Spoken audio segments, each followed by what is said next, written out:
So good afternoon, everybody, and welcome to our latest community forum sponsored by Benicians for a Safe and Healthy Community.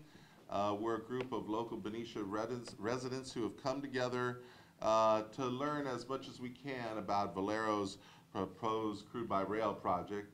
And you know, we have participated in the public process, and we're here today to kind of give you an update on where the project is at, what the public process is at, and more important, how you, as engaged citizens, can participate in that project.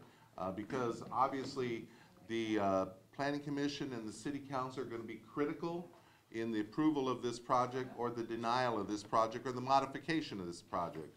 And they need to hear from you. So the more information you have, the better informed you are, the more effective you will be in being able to communicate with your elected officials and the appointed officials. So thank you, everybody, for being here today. And we have a really good turnout, and so that means you're more concerned about the safety and the health of your community than you are about National Football League. Yeah, you can multitask. And that's a good thing. That's a good thing.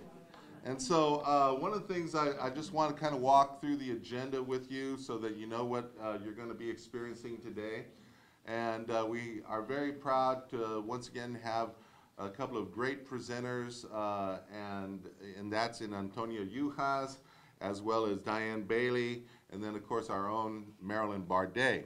So let's give them a round of applause for coming out here on this Sunday afternoon, holiday weekend. And how many of you have been to one of our community forums before? Raise your hand.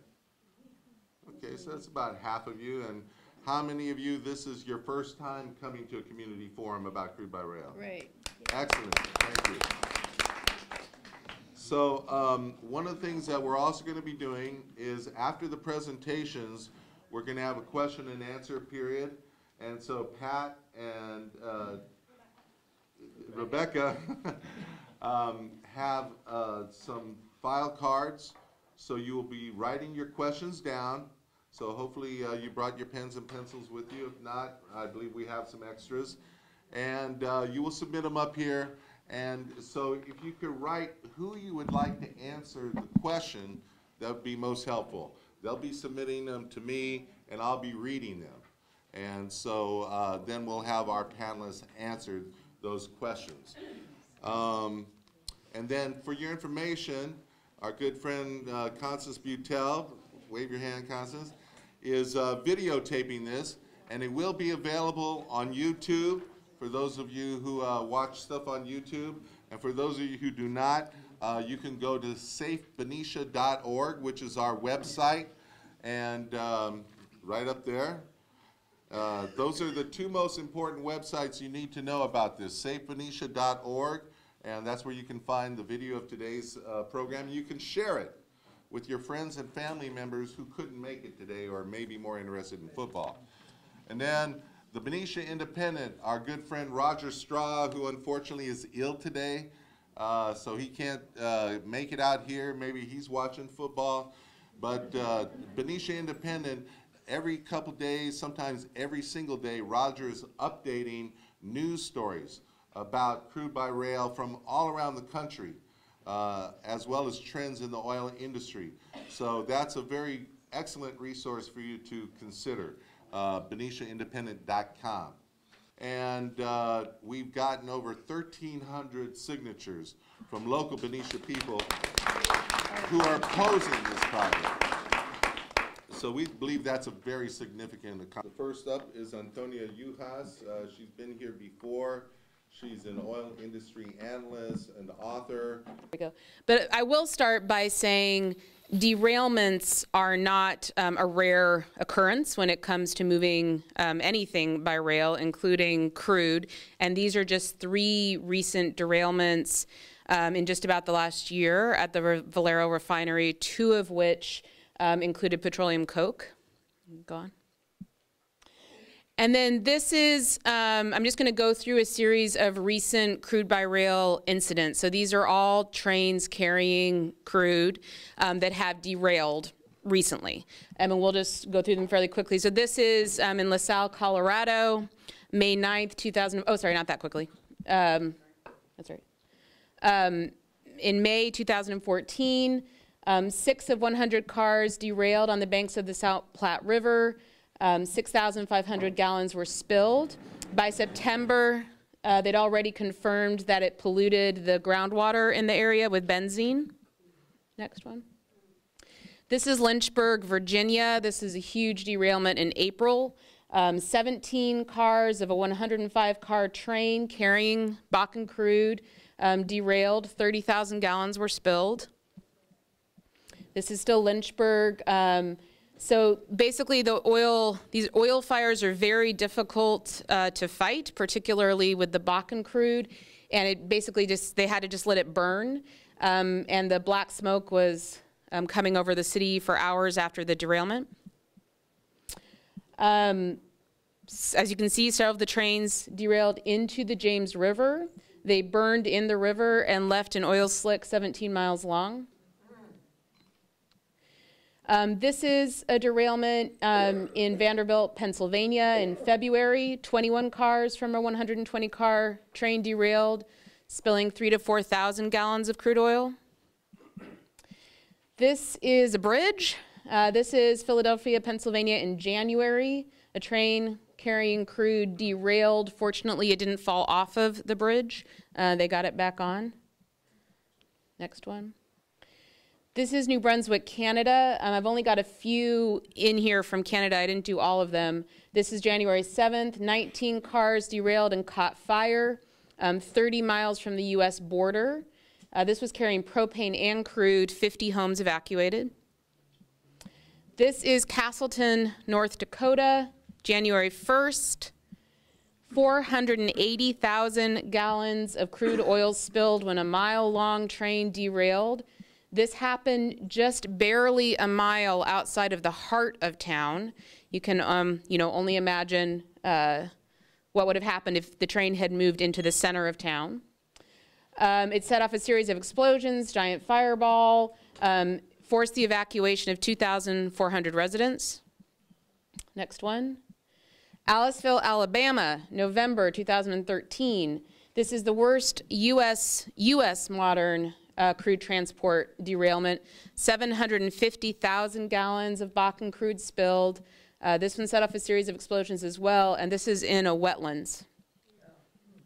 Next one. Lac Mégantic, Quebec, the worst known disaster. We saw this in the KTVU clip. 47 people dead, 1.6 million gallons of Bakken crude spilled, the downtown destroyed, estimated damages at 1.2 billion. They just reached a settlement 2 days ago. The entire settlement for the entire community, including the 50 families who lost loved ones with 20 orphans, is $200 million. It's the total settlement. Yeah. Next one. Okay, so it's not just Bakken crude that derails and spills, just to keep this part in mind, because Valero isn't only interested in moving Bakken, they're also interested in moving tar sand oil. So this is what it looks like when a tar sand train derails. This is from Minnesota in March, 30,000 gallons of crude oil spilled. And next one. And just to remember, it's not that we don't want trains, but we want more pipelines. This is what happens when tar sand oil spills from when a pipeline bursts, and this is somebody's backyard in Arkansas. And 84 gallons of tar sands were released from an ExxonMobil pipeline. Okay, next one. Okay, so what's going on? Basically, a whole lot of oil is spilling from trains. This is, if you look at in every year combined from 1975 through 2012, there was more oil spilled from trains in 2013 alone than in every year since 1975 combined, preceding it. 1.1 million gallons, excuse me. However, that's when I've got this chart goes to 2013, but just in the first half of 2014, another 1.7 million gallons of crude oil were spilled in the US. So that's more than the 2013 figure, and that's not even for all of 2014. So something clearly is happening. It's new. It's not good. Next one. So why is it happening? We're producing and moving more oil. More of it is fracked oil from North Dakota, and basically we are not regulating it. Next. Why is it happening? So in the parlance of the oil industry, basically this is from a really fabulous handbook that I found written by the oil industry explaining why we are exploring for and producing more fracked oil. They call it tight oil, and I'll explain a little bit more what it is. But the reason why is this is their picture. Conventional oil resources are the low-hanging fruit in their parlance. Easier to get to, less risky, less expensive, technologically less complex. I put that in quotation marks because basically anyone who lives near where oil is explored for, produced, transported, refined, knows that there's really no such thing as easy oil, but this is easier for the industry to get at and produce. So that is the low-hanging fruit. The next slide is basically the easy resources have been depleted. And what they're going for now, as you can see, is the non-low-hanging fruit that you have to pick higher up on the tree, making it very easy to understand. The harder oil is now what needs to be got at. So they're going for oil that is at the very, very depths of the ocean, going through tar, blasting through rock. It's riskier, it's more expensive, it's harder to do, and it's, in many cases, including the product we're going to be talking about the most here, a much more volatile product. So that's why we're in this sort of new circumstance where we're using different types of oil and going after different types of oil because we've depleted the easy stuff. Okay, next slide. So one of the, well, we're not there yet. So basically 70% of the crude oil that's being transported by rail just in 2012 was coming from North Dakota. There's been a massive boom in oil production from North Dakota. 81,000 barrels a day in 2005 was produced in North Dakota. Most people didn't even know there was any oil in North Dakota. Then suddenly in mid-2013, 900,000 barrels a day being produced in North Dakota. That's gone up since then. It's now the second largest oil producing state in the country after Texas. We're third, by the way. North Dakota is in the middle of the country. It's not used to having oil. There aren't refineries there. So the oil is being moved out of North Dakota. And it's being moved by train to refineries. It had been being moved most to the East Coast. Now it's coming our way. And as you'll see in another slide, that doesn't mean that we in California are suddenly having a lot more gasoline. The products are the oil's being moved from the center of the country to the edge of the country so that it can be refined and then shipped out of the United States. So we're dramatically increasing our exports of gasoline product out of the United States. So it's not like this is a huge win for us because we're suddenly going to have a lot more gasoline in our state. Rather, we're going to bear the brunt of the product being transported here, refined here, and then shipped out of here.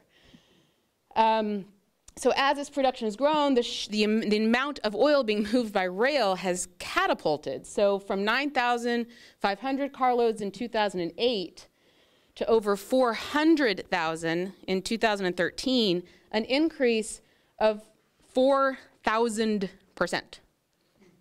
Next slide.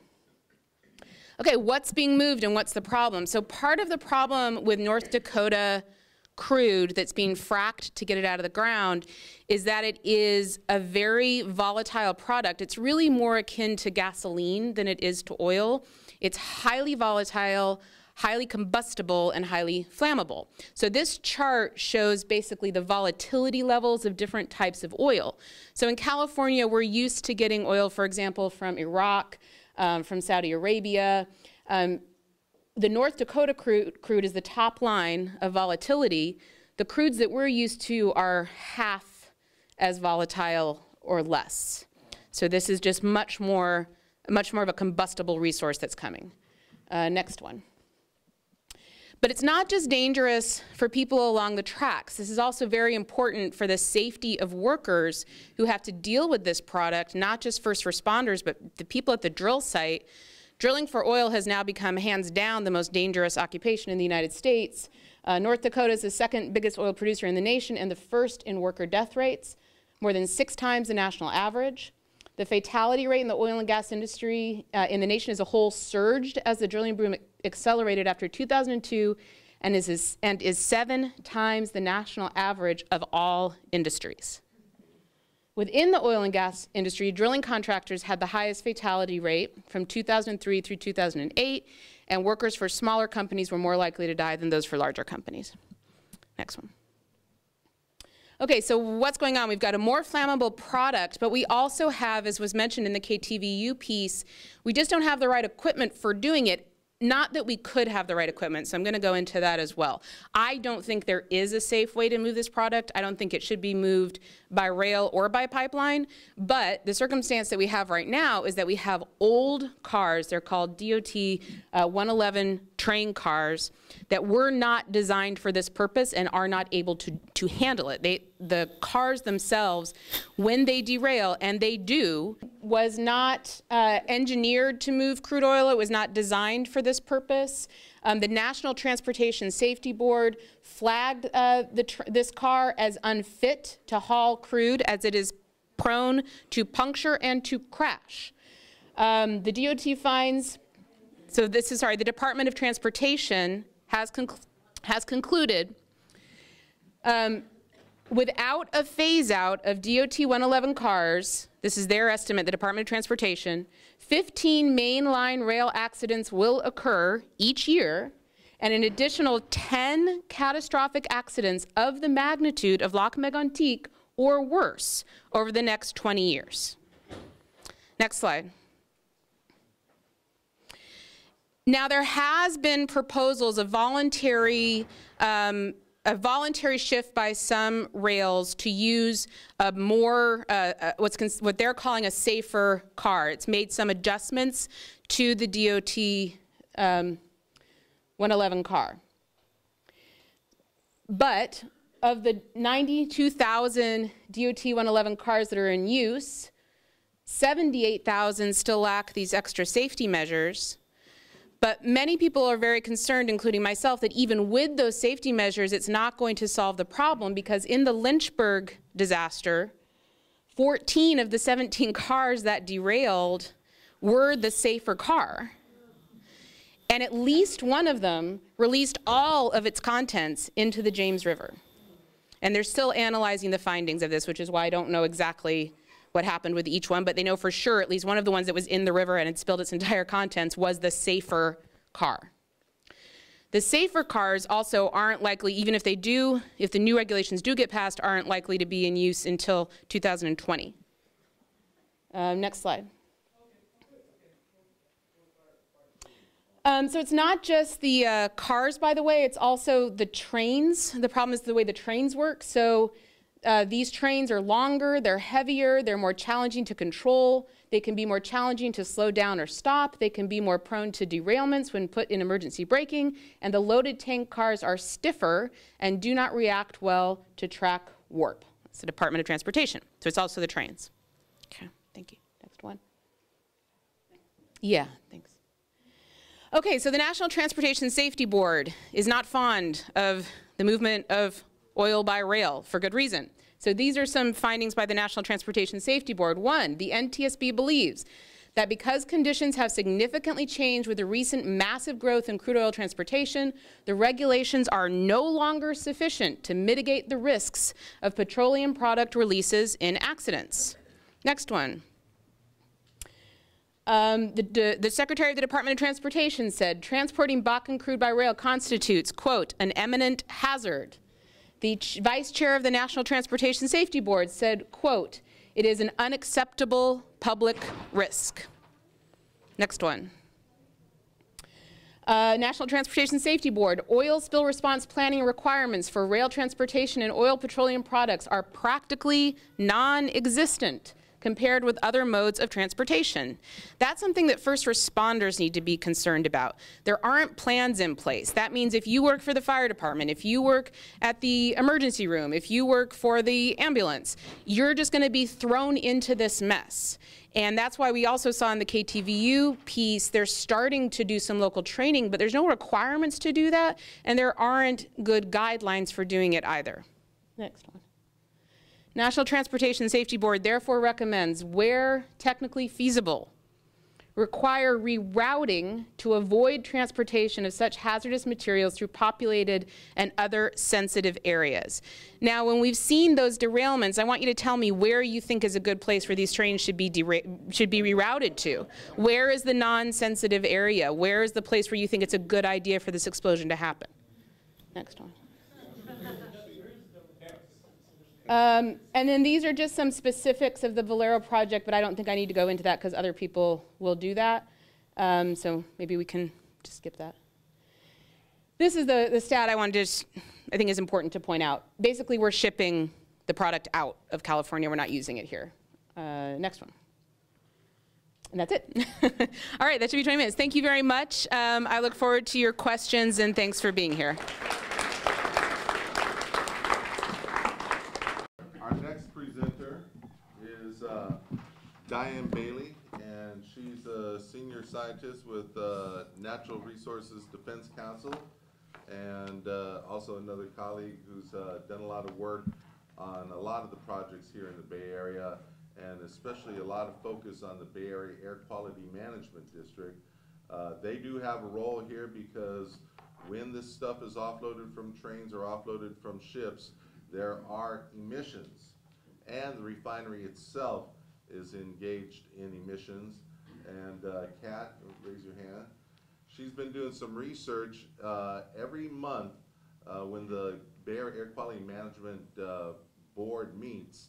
In their board packet is a list of violations from all sorts of different facilities, and Valero is a consistent violator and has paid many fines. At practically every board meeting, there's a list of Valero's violations of air quality. They violated every month of 214. They were cited for violations every month through all of December, through all of 2014, and the last violation in December was the release of benzene. Yeah, and good for Benicia. yeah, and so of course benzene is highly carcinogenic, and benzene is one of the chemicals they use to dilute the tar sands in order to turn it into a liquid in order to transport it. So with that, turn it over to Diane Bailey. Thank you so much. Thanks, Andrés, and everyone here for having me. I want to note that we at NRDC, we first got involved in this looking at Valero's proposal to bring crude by rail into this community almost 2 years ago. Okay, let me try to speak up. So I'm happy to report that the project has not yet moved forward, where when we first caught wind of it, it was to be built in something like 6 months or by the end of 2013. And I'm happy to report that Valero had to do the environmental impact assessment, and they've slowed down and started communicating with the community what is going on here. Unfortunately, the environmental impact report that came out was deeply flawed, and I think that Marilyn's going to tell you a little more about that. So let me just note that Antonia covered that there's really been a proliferation of crude by rail across the country, and there are so many new terminals trying to get sited right here in the Bay Area, and these could potentially bring in extreme new sources of crude oil, not just fracked Bakken crude, but also Canadian tar sands, into this community and replace about 1/3 to 1/2 of the refining capacity in the Bay Area. So this is a really serious change that we're confronting right now, and poses the dual threat of the direct safety threats from the rail transport, and then also all of the toxic pollution from these extreme crudes. Next slide. Sorry, advance 2, please. Next one, and we've seen, and Antonia covered that, we've seen about a 40-fold increase in crude by rail. So this is just to emphasize the massive accident rate that we've been seeing. Dozens of accidents, at least 6 really serious explosions over the past year. Next slide here. And I want to mention, I don't have a slide for this, but I want to mention 2 derailments that are local to this area that haven't gotten a whole lot of news attention, but really prompt the question of, well, what if these trains that derailed were carrying corn and pork? So food seems relatively innocuous, but if they were carrying crude oil, it's hard to imagine what could happen. These derailments happened in late November of last year, November 28th, right in Richmond, so down the road from here. Just one rail car kind of tipped off the track. It was carrying refrigerated pork, and it was a very minor incident, but it was right in the heart of Richmond, across from so many homes, right along the Richmond Parkway, and Elementary school. And an elementary school. And we have some maps showing how close some of these schools are. I'll show you one of those for Benicia in a moment. But the second incident was even worse. It was up in the Feather River Canyon. That is the high-risk rail area that the KTVU report highlighted that we saw earlier. And it was serious. The rail cars filled with corn went flying right into the river. And that river flows into a major drinking water source for the state. And that incident actually prompted Senator Jerry Hill to write a letter to the governor saying, hey, hold up. We want you to hold up these transports of hazardous materials and crude oil through these high-risk areas. Although, as Antonia noted, how do you find a route that does not go through a high-risk area? That's really a challenge here in California. Next slide. Oh, sorry. Go back. So, okay. We did a little research. This is okay. This is a map of Benicia. We did a little research last year looking at how close people are to the rail lines that transport these mile-long crude oil trains in California, and found about 3 million people living near these high-traffic routes for crude oil trains. And here in Benicia, it's just about 12,000 folks who live real close to the rail lines, and about 4 schools. But next slide, please. There are dozens of up-rail communities that are impacted as well. And so this issue impacts so many people throughout California. This is a map of Sacramento, which is traversed by so many rail routes that could be carrying crude oil trains. And the communities, the folks living near these rail lines, never know whether a train is coming through, how big it might be, how much crude oil or dangerous materials it's transporting. Right now, the rail carriers are supposed to report to the state if hazardous crude oil coming from the Bakken Shale in North Dakota is coming through, but they've really been sort of lax in making those reports to the state. They'll tell you 1 or 2 trains come in every month, but they won't tell you when or give you any appreciable details. I think the last report was filed in September of last year. So that has not provided the information that people really need. Next slide. So there are so many things that can be done to improve safety, and I'm not going to go through all of these things. We have fact sheets over on the table there that sort of detail these. But as Antonia notes, a lot of the safety measures really don't go far enough when we're talking about mile-long heavy trails with 100 or more cars laden with this toxic and highly flammable explosive crude oil. These safety measures that are on the table right now don't go nearly far enough. And I'll also note that the federal rulemaking to improve the safety standards has really been stalled.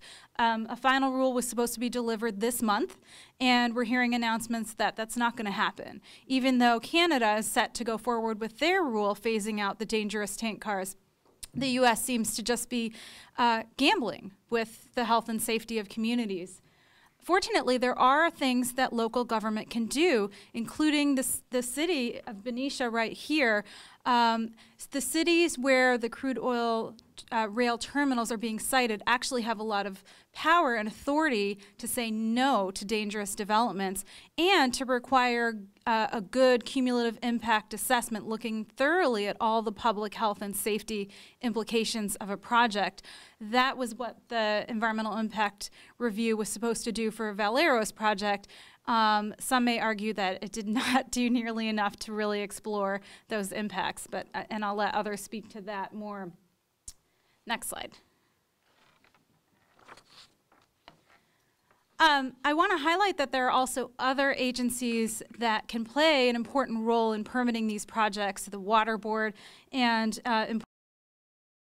importantly in the context of the crude by rail terminals, the air districts. So that would be the Bay Area Air Quality Management District. I just call them the Air District. They're a local agency that actually exerts a lot of control over these projects. They do several permits, an authority to construct, an authority to operate. And I put up here for you the cover sheet of the permit for the Kinder Morgan crude oil rail terminal in Richmond. And this has been the subject of a lot of controversy and a lawsuit.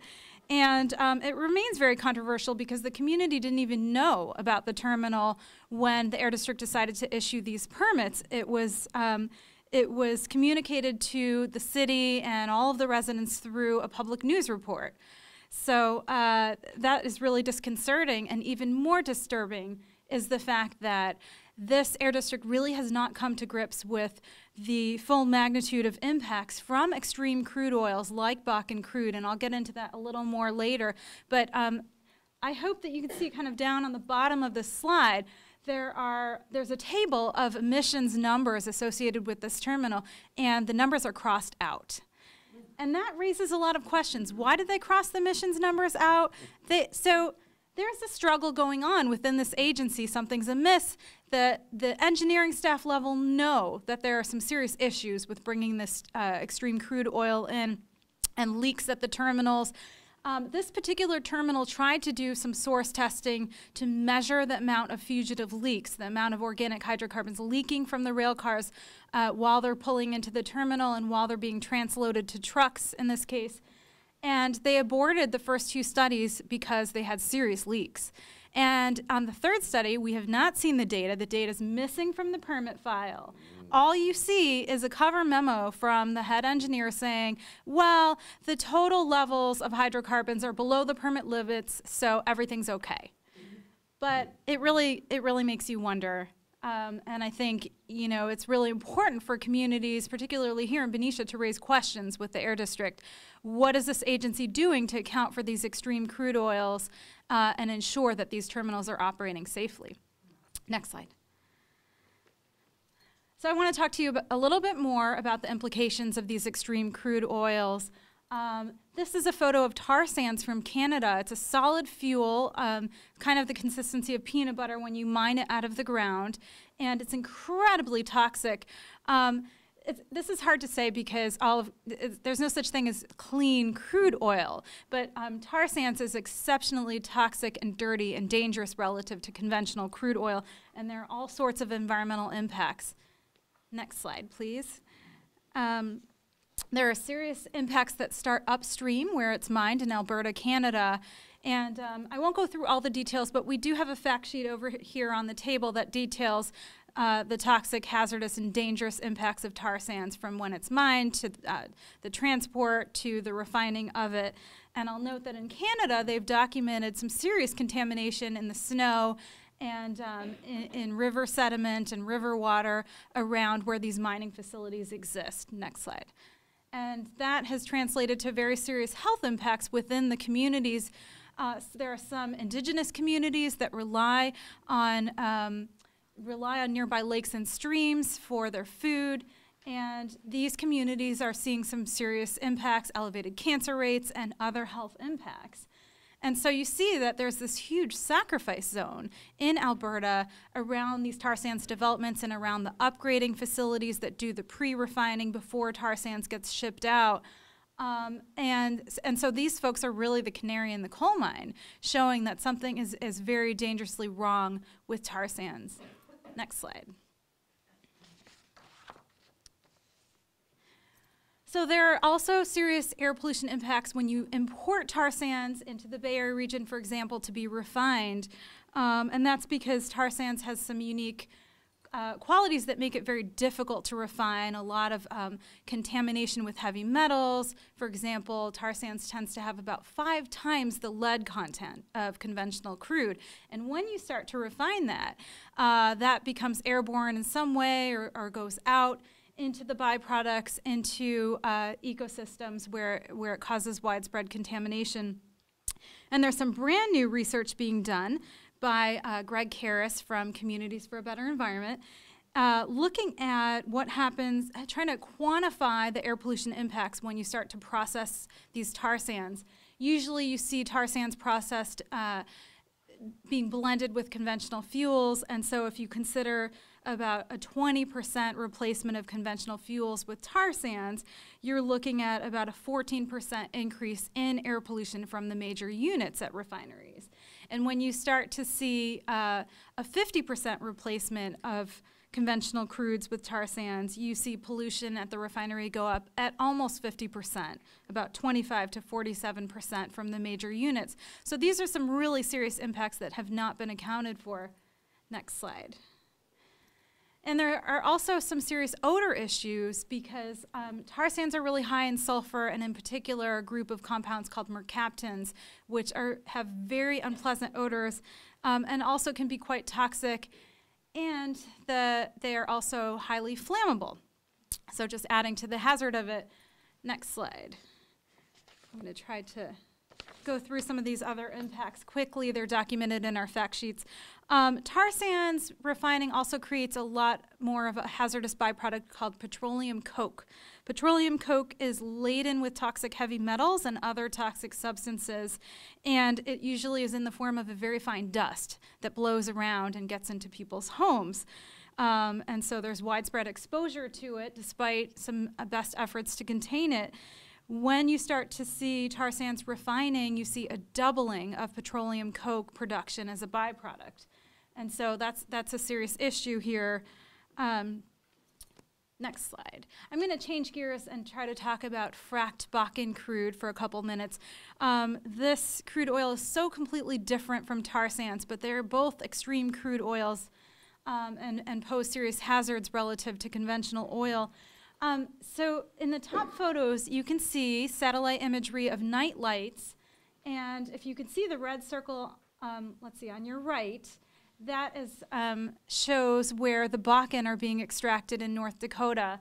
And you see these bright lights as if it's the city of Chicago, but there's no city there. It's all of the flaring from those crude oil wells. They're flaring massive amounts of gas that come up with the Bakken crude oil.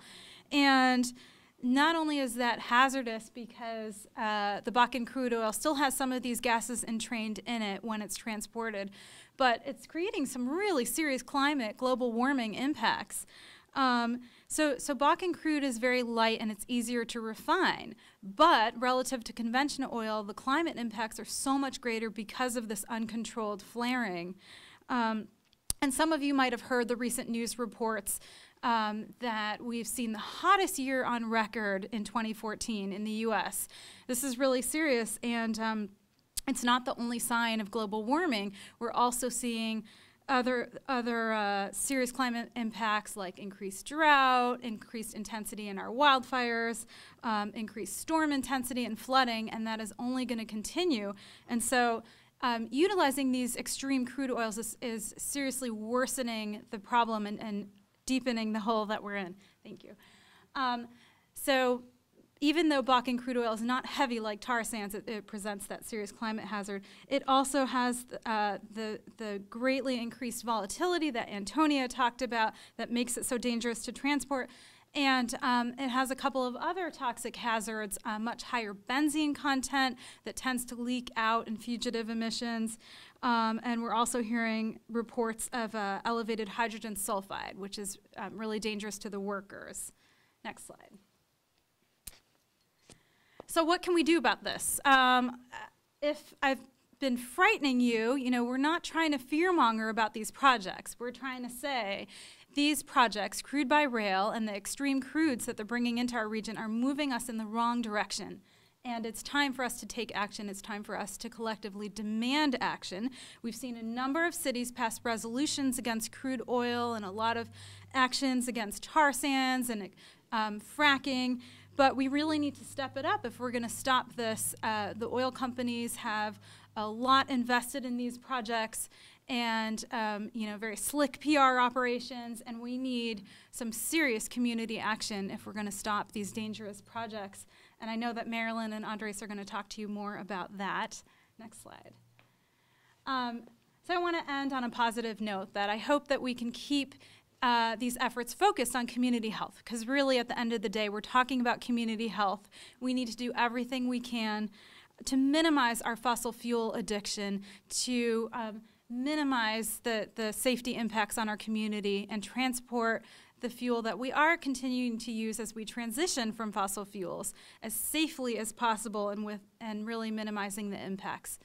So with that, I thank you for your attention. Well, I see some veterans out there who know my past, and I've gone gray since those days, fighting petroleum coke domes in 1995 in Benicia, and we succeeded. And I've got to say, over my 15 years of dedication here, every time we put our mind to it and we put our metal to the wheel, we succeed.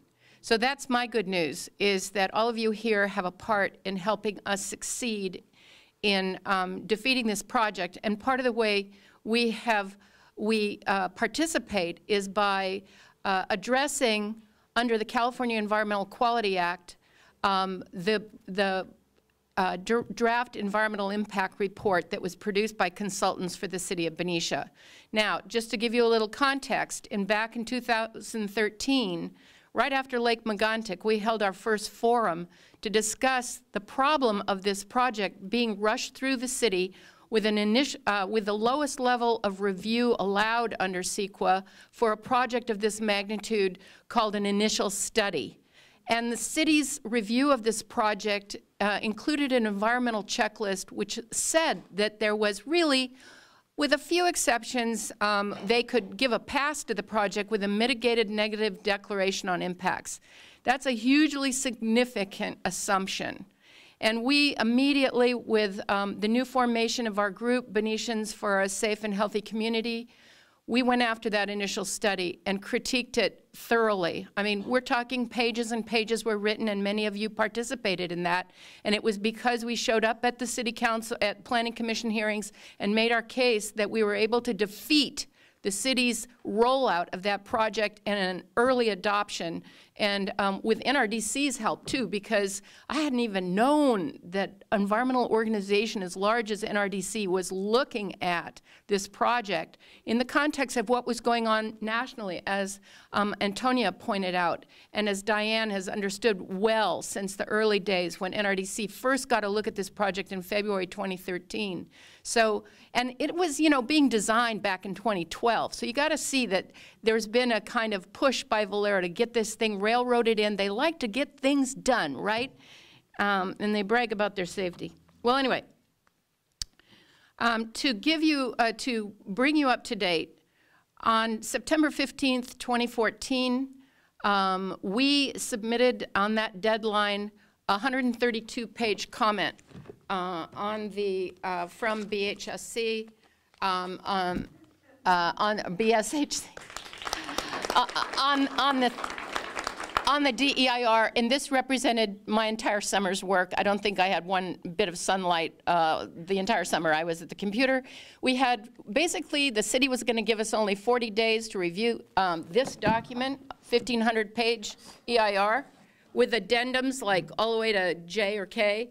And there was stuff online that didn't fit in this document, and we had to read the stuff that was online, only online available. So it was really tough to read all this and then comment in 45 days. So we went to the Planning Commission hearing and said, no, we can't do it in 45 days. We need 90 days. And we won.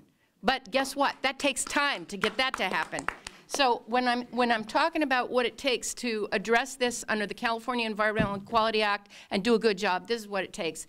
And I got to say that there were many contributors to this in terms of a committee was formed to help address the issues that were avoided in the document, in this document, what was not said.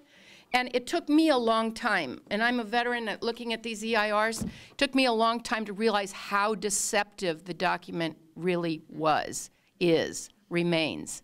And when I got to the level of deception, and that means you have to read between the lines, you really have to read between the lines in order to understand these documents, what is not said. And I have to say, you get what the consultants are paid to do. In other words, Valero pays for the DEIR to be drafted as an independent document produced by the city of Benicia, who hires the consultants. But depending on how much they're paid, they do that much work. Do you know what I mean? So they can avoid topics that it really benefits Valero not to have discussed thoroughly. So that's the kind of sleuthing. I call it Nancy Drew. It's the work of Nancy Drews. You know, we got to get down to the heart and, every chapter of this thing, poring over. So we each took parts of this, parts of this thing, took it apart. Week by week we met. And then we were able to produce this with some expertise in how to present and format it. But what we're proud of, is how many state agencies, environmental organizations of significant membership, like NRDC has 1.4 million members and 40 attorneys. And you can see over here, Kat put this together, this chart of all the contributors who sent commentators, who sent letters in, local jurisdictions, regional jurisdictions, Sacramento, Yolo County, the city of Davis, and really importantly, Camilla Harris, the Office of the State Attorney General, and also, importantly, the Public Utilities Commission and the Department of Fish and Wildlife. All of them sent in copious comments that all basically agreed with more technical understanding, because we're lay people, technical issues raised that support everything we said. So we feel pretty proud. And that means, citizens, you guys, we all have a role to play, and what you have to say is hugely important and valid. So with the support that we've had by reading all these comment letters, including by refinery experts contracted by Communities for a Better Environment, along with their lawyer, Roger Lynn, who was here and spoke at one of our forums, we have had, we feel we have set the case for the rejection of this DEIR by the Planning Commission. And I believe our Planning Commission has smart people on it who can look at this and, under the California Environmental Quality Act, make a fair judgment that this DEIR has enormous deficiencies and failures. That's what they call it under the law, failures, flaws that require that the DEIR has to be rejected. Now, to give you, I'm not even following my notes. You see what happens? Okay. One of the things that's coming up is we're waiting, really, for an update from the city. We have not heard a word since October about where we're at with the city's consultants, who have to prepare what they call a response to comments. They have to answer every question and every issue raised by 132 pages from us, and all those letters that were received, comment letters from all these important organizations, environmental organizations, and government agencies, et cetera. So they've got a lot of homework to do. They didn't save themselves any money, I got to say that. I mean, by doing a cheap, lousy document, pardon me, they have cost themselves an enormous amount of money, city staff time, and everything else. And it's now been 2 years since 2013 when the initial study came out. They are wasting money. And you know what? It just doesn't make sense. It doesn't make logical sense. And the city has a responsibility to do an efficient job, and they didn't demand it. Why? Because they say Valero is our single biggest employer in town, we're dependent on it, et cetera. Well, that doesn't pay any attention to our general plan goals and policies that say we must diversify our economy, we must look at climate as part of our consideration in anything we do, and sustainability on social, environmental, and economic levels. So now let me go back to my notes and see what I've left out. Okay. Okay, so to date, we have had no announcements from the city. And a couple of new factors. One planning commissioner is leaving. Her term is up at the end of this month, Belinda Smith.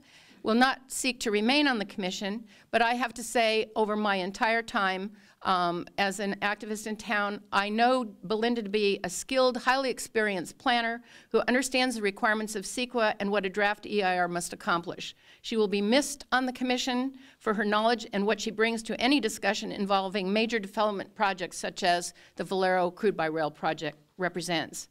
I'm very concerned to then get into some details, a few, about what the challenges are that this DEIR represented.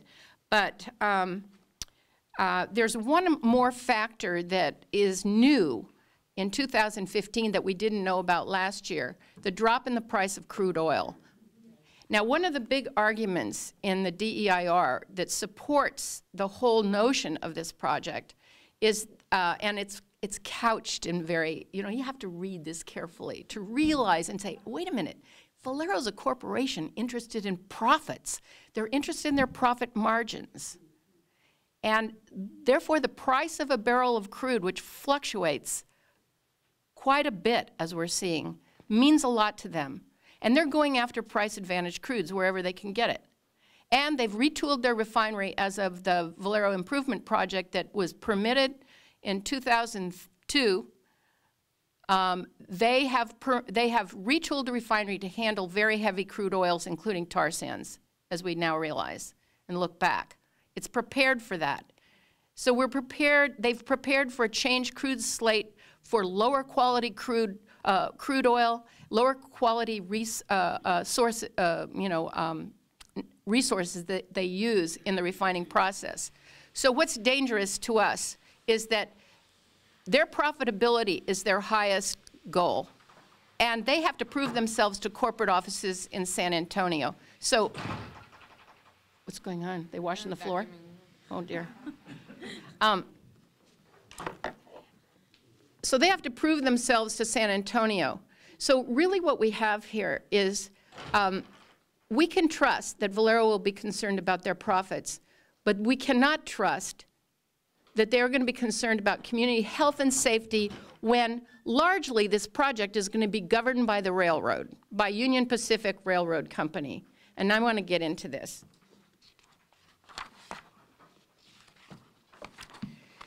With the price of oil having dropped to around $50 a barrel, let's say right now, that's about, Valero can already make at least a $30 profit on any crude they purchase on the open market from any other source, Ecuador, Russia, wherever, because the price of crude internationally is about at an equal level. So basically you have the prospect that foreign oil is as competitive right now with anything coming out of North Dakota or tar sands that are heavily discounted by government and the majors that are invested there. Remember, Valero doesn't have upstream exploration costs. They don't have the expenses associated to actually drilling. They don't own fields. What they do is refine. They're the fourth largest oil company in the United States, and they're the primary refiner in the United States and maybe globally.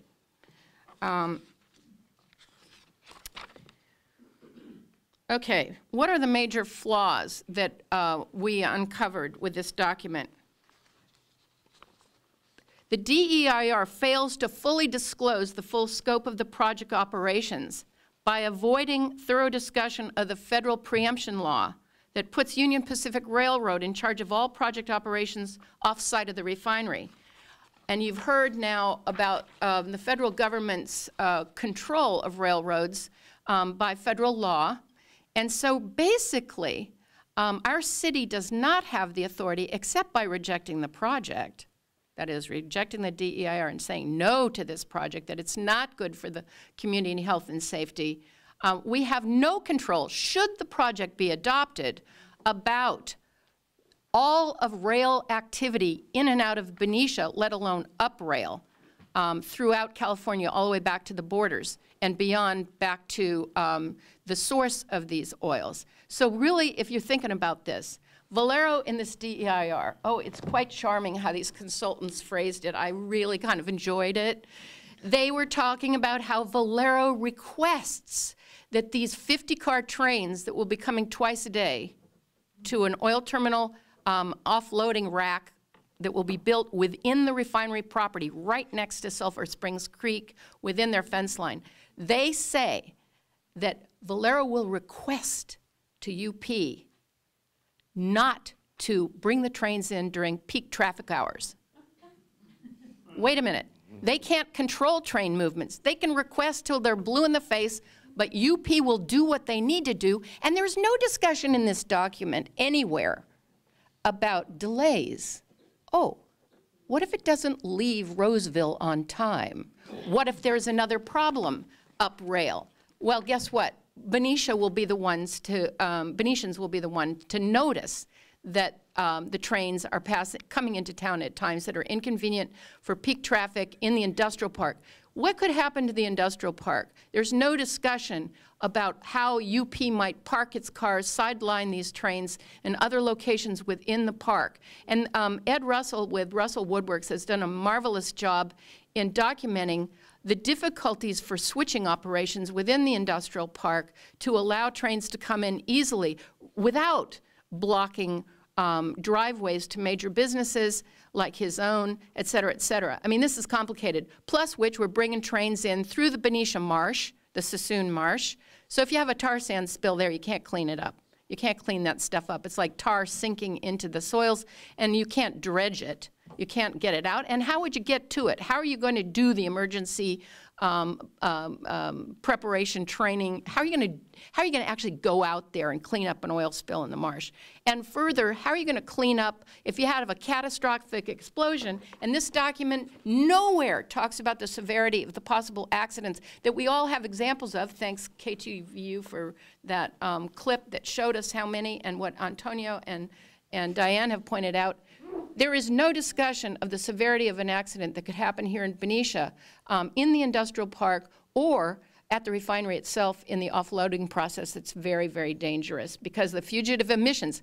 You think about the volatility of gases building up in those tank cars. If you have, I think of the Boy Scouts, metal on metal, that can cause friction, that can cause a spark, that can explode gases coming out of those tank cars. It takes 8 hours to offload one tank car. 50 tank cars. So, and there's 4 guys, apparently 4 guys, that have to get on basically these nipples under the tank cars to put on hoses to get it up to the tanks where this stuff would be stored. That is a hugely dangerous operation, that offloading business. If we blew the refinery, or we blow and have a catastrophe derailment anywhere in Benicia, or even a minor one with a big fire, do you know what that will do to Benicia, to your property values, to the health of this community, and to the reputation of our industrial park? And to all those, this document does not talk about, they talk about the nearest residential neighborhood to the rail terminal offloading racks is on Lancaster Court up in Water's End in Southampton. They don't talk about what's going to happen to businesses and employees in the industrial park. That's our tax base, not just Valero.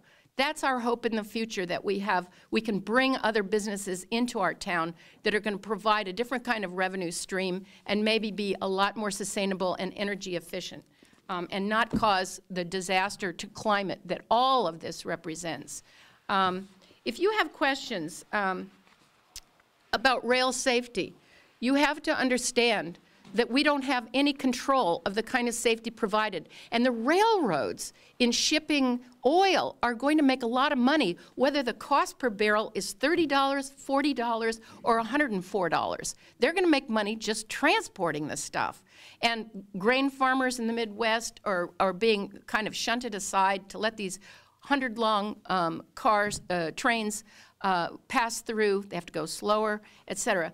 And then there are only 3 entrances into California. Shasta Dunsmuir, very treacherous, where they've had history of derailments, very dangerous, where pesticides fell into the Sacramento River. You saw the Feather River Canyon site. If we had a fire there, you'd light the whole forest fire. You light the forest and spill oil into the river and contaminate drinking water. And then Donner Summit. We all love Donner Summit. We all love those lakes. Those trains are going to come through one of the most scenic and beautiful and treasured areas in California. And I can tell you that there is no protection against those catastrophic fires. When that fire chief for Valero, or our own fire chief, talks about, oh yeah, the training, and we have enough foam, we're going to spend money, get the foam, all that, that foam fire suppressant will not put out a catastrophic fire. In no way, shape, or form can you put out one of those fires. The experience in the last 2 years is to let it burn out. Let that gas cloud that is coming from those fires pass over communities. And in Castleton, New Brunswick, the mayor had to recommend evacuating the town, and about a third or half of the town did leave town throughout that time. So I gotta say that the lack of control that Valero has over its own project is horrendous implication for our community. And UP is a silent partner in this project. It is not a signatory to the application. And if you think about the meaning of that, what do you know about Union Pacific? And this document tells you nothing about Union Pacific's role. The preemption law that allows them to have complete authority over the project is in, I believe, Appendix K at the end of this document in 1 page. And the little bit that they offered, UP offered about their safety precautions, is outdated from 2009 and has nothing to do with the catastrophic accidents we've seen historically in the last year and a half.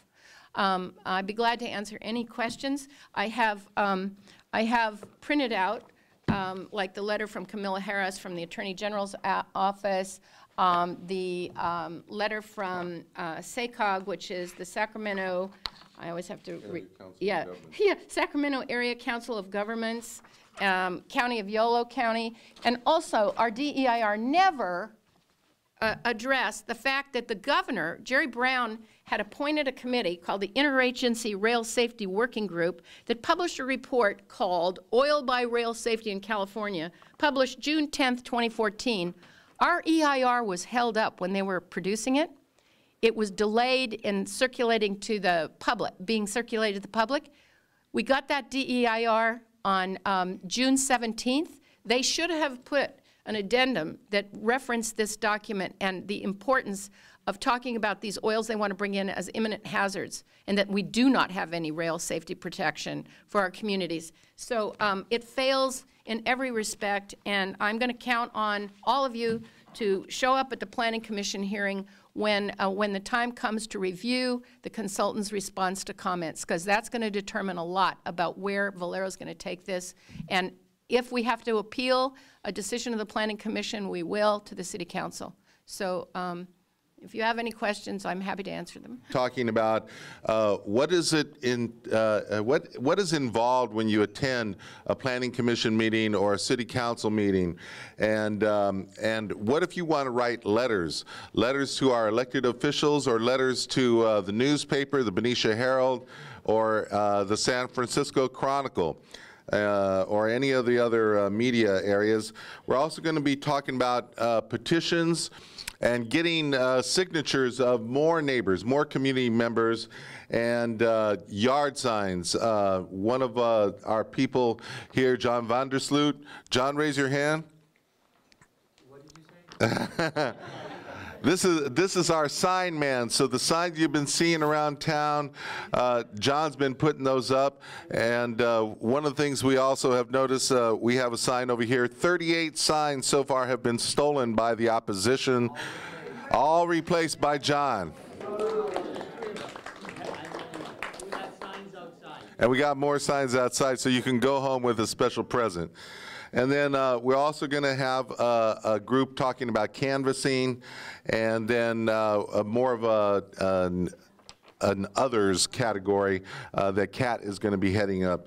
But before we get to the question and answer, I'm just going to make a few remarks. Once again, my name is Andrés Soto, and by day I work for Communities for a Better Environment in Richmond. I spent my whole life in Richmond in the shadow of Chevron. But last year moved up here to Benicia, and then jumped right in with Marilyn and all the other good folks that are part of our group. And it's been quite a pleasure. And, you know, a little bit of a shifting of gears. You know, Richmond is a different place than Benicia. But it's been very enlightening, and it's also very rewarding to be able to work with a group of people who are very educated, very informed, and very engaged in their local community. And so to that, I want to talk about some of the both regional impacts and the issue of cumulative impacts.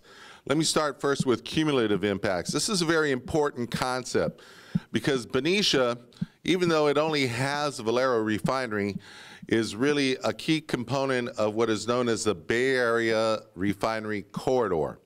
It starts in Richmond, it goes up to Rodeo, and then over across the water, we have both the Shell refinery and the Tesoro refinery, and then Valero's right over here.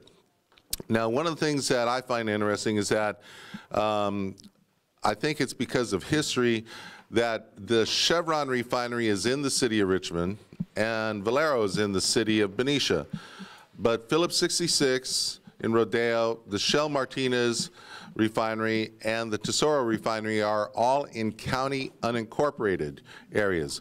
So they don't get to go to their city council to talk to their local elected officials. They don't get to go to their planning commission to talk about these projects. They have to deal with a county planning commission and a county board of supervisors who basically don't represent their communities. And so that's a very different situation than the one we find here. But one of the things we also know is that when we look at the health impacts, we have situations like Pittsburgh, California, where they do not have a refinery. They do have a pet coke storage facility. But one of the things is they have the highest asthma rate of any community in Contra Costa County. Why is that? Because they're downwind. So everything that we produce blows somewhere else. Now here, those of you who've lived here for a long time know that even though the refinery is on the other side of the hill, the winds blow all kind of ways. The winds are very strong out here. Frequently Sassoon and Fairfield have some of the strongest winds in the entire greater Bay Area.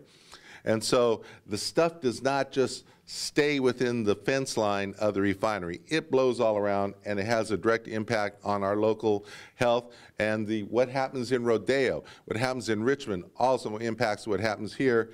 And what happens in our refinery corridor also has serious impacts in the Central Valley. So if we think about the San Joaquin Valley actually has some of the worst air contamination in the entire country. And that's because what we produce here blows down there. Materials that are produced, the agricultural chemicals that are produced at some of these refineries also are used down there, gets kicked up in the dust.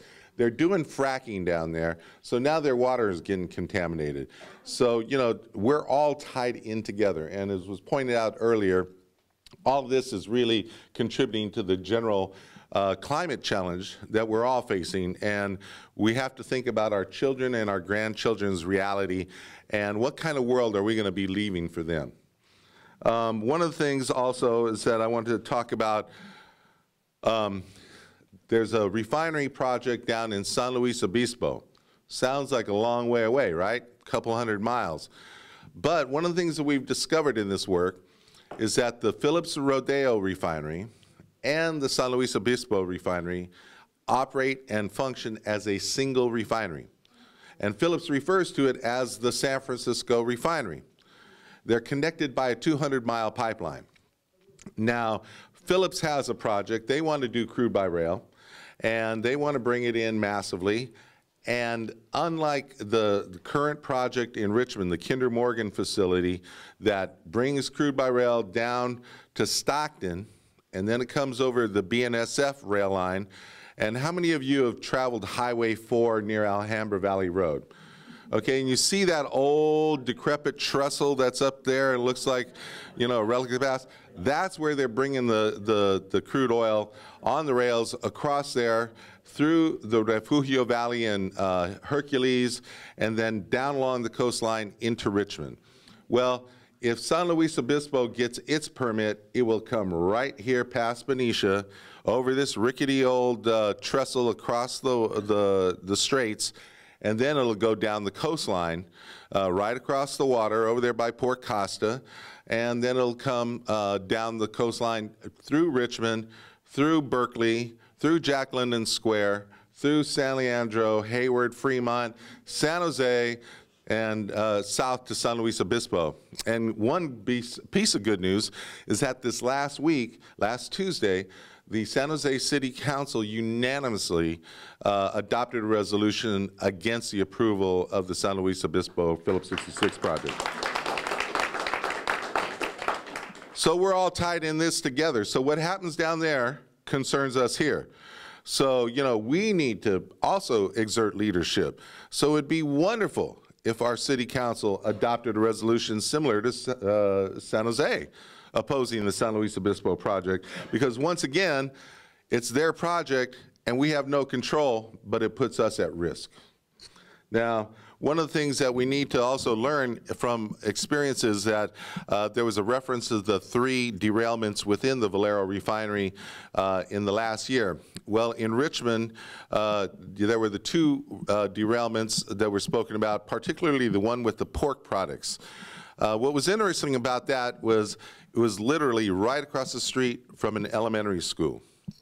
But when that train derailed, did BNSF call the Richmond police? No. Did BNSF call the Richmond Fire Department? No. There was no fire, so maybe that was justifiable. But the only time the police got called was when the neighbors found out that there was pork products spilling out of this rail car, and they started running across, cut through the fence, and started stealing the material off the train. That's when the police came. But to their credit, the police said, hey, you didn't call us, that's not our jurisdiction, you deal with it. So there's a lot of barbecues that day in Richmond. And so, you know, that's an important lesson for us to remember, is that when it's on the rails, the local government does not have jurisdiction and will not be notified. And so, you know, we have to consider that as this goes forward. And one of the things that was mentioned here by Marilyn is about property values.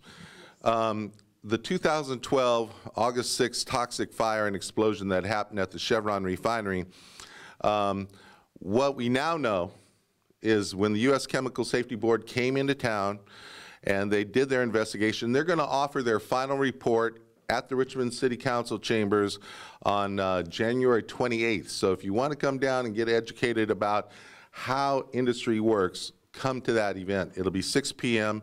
at the Richmond City Hall. But the U.S. Chemical Safety Board found out that it was Chevron's management that overlooked the recommendations of their engineers and the recommendations of their workers to replace a 40-year-old pipe. Because the easy crude, the light crude is gone, and they're now processing this dirtier, heavier crude, it's more corrosive. The sulfur corrodes the steel. And what the Chemical Safety Board said was a half-inch steel pipe was reduced to less than that of a dime. It was like foil. But yet they rushed and they pushed production.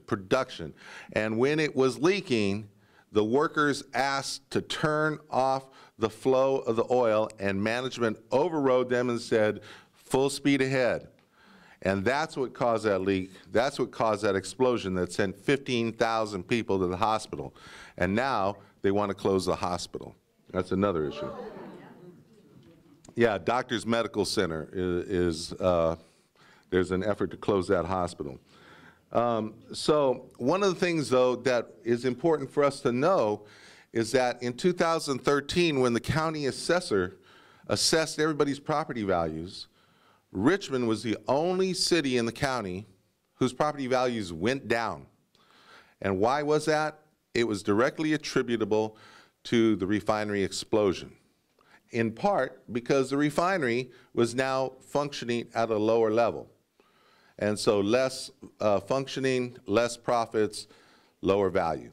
So if anything happens out here on the rail lines or within the refinery, that's going to impact everybody's property values in Benicia. So even if you don't live near the refinery, your property values will be devalued. And one of the other things that's somewhat interesting is that under the law, they're only required to notify people of the project within a 500 feet radius of the fence line of the refinery. And we have a letter out here circulating of that notification. That's why most people in Benicia did not even know about this. That's why we're having these kind of public forums to get that word out there, because the refinery is only going to follow the law. And so that's, the city notified those people. Valero has been very slick. They've been putting full-page ads in the Benicia magazine. If you see that, they do that every month. That's one form of their communication.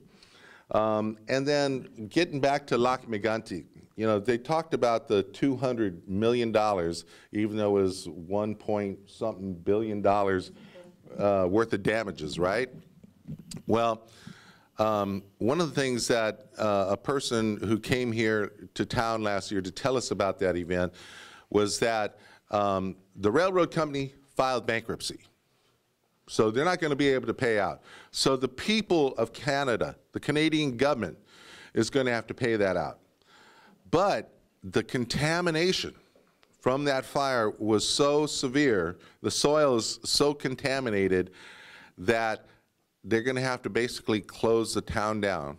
They're going to use eminent domain and displace neighbors in the neighboring town in order to move the survivors into that neighboring town, because Lac Mégantic cannot exist anymore. So that'd be like, you know, people here in Benicia, the survivors, being forced into Vallejo through eminent domain, displacing Vallejoans. So they're not telling you the whole story. The other thing, one of the issues here is that Valero is already bringing in Bakken crude. They're bringing it in by barge, because they're bringing it in by rail to a town called Vancouver, Washington. They put it on barges over there, and then they bring it down the coast and they bring it here. Now, the BACMed, the Bay Area Air Quality Management District, I've come to discover is a challenging public agency. And so with the Kinder Morgan permit, when they switch from ethanol to Bakken crude, as was explained, their engineers said, we don't see any real change in emissions, and so here's your permit. And the people never knew.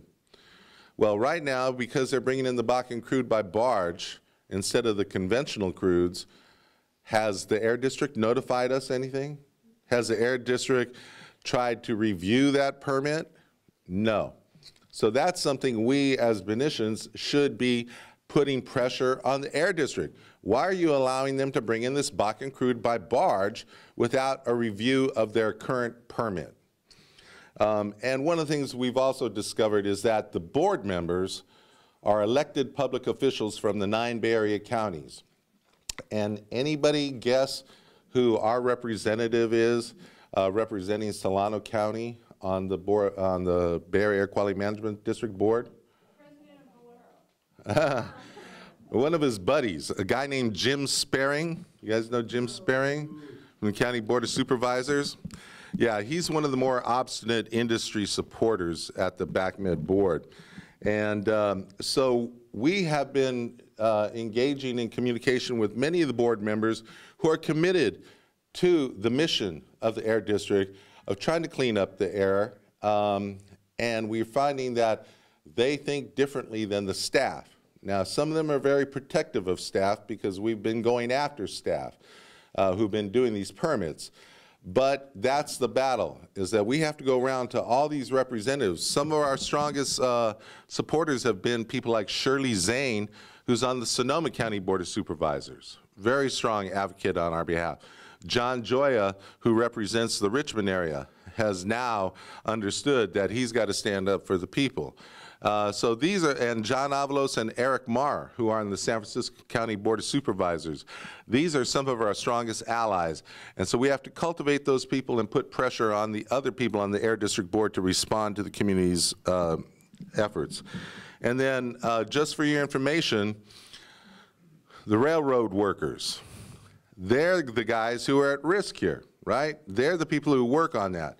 And so one of the things that we learned from Lac-Mégantic is that in Canada, this company had already switched the way trains operate. When I was a kid, I had a little train set, you know, went round and round. And it had an engine and it had a caboose. When was the last time you saw a caboose? Why? Because they don't exist anymore. What I came to discover was that in the engine you had an engineer and a brakeman. In the caboose you had an engineer and a brakeman. Now the trains are being run by one person. And so if that person fails, who's there to back them up? So the railroad workers are organizing, they're pulling themselves together, they're reaching out to people who are concerned about this, and on March 14th, it's a Saturday, there will be a conference in Richmond, we'll have more information about that the railroad workers are organizing, and they're reaching out to those of us in the impacted communities, and they want to have a dialogue with people who are concerned about this and their working conditions. So keep your eyes open for that. So with that, I'll go ahead and I'll stop. And one of the things I want to bring to your attention is that those of us who have been working as an effective steering committee for Benicians for a Safe and Healthy Community, we're all volunteers. We meet Sunday mornings at 10 o'clock in the morning, and we do this by ourselves. And so one of the things you can do to help us is producing paper, producing events like renting this room. That costs some money. So Kat, raise your hand back there. She's got a box, and Bobby has a box. So if you'd care to contribute money, you could stick it in the box. If you brought your checkbook, we are awaiting a fiscal agent so that we can open up a bank account under that name. But for right now, if you want to write a check, you can write a check out to Catherine Black with a K, Catherine with a K, Black, and stick it in the box. And this helps us to cover the costs of the things that we have to do. Forest Ethics stepped up and they gave us the money to get the yard signs, so I'd like to give a shout out to Forest Ethics.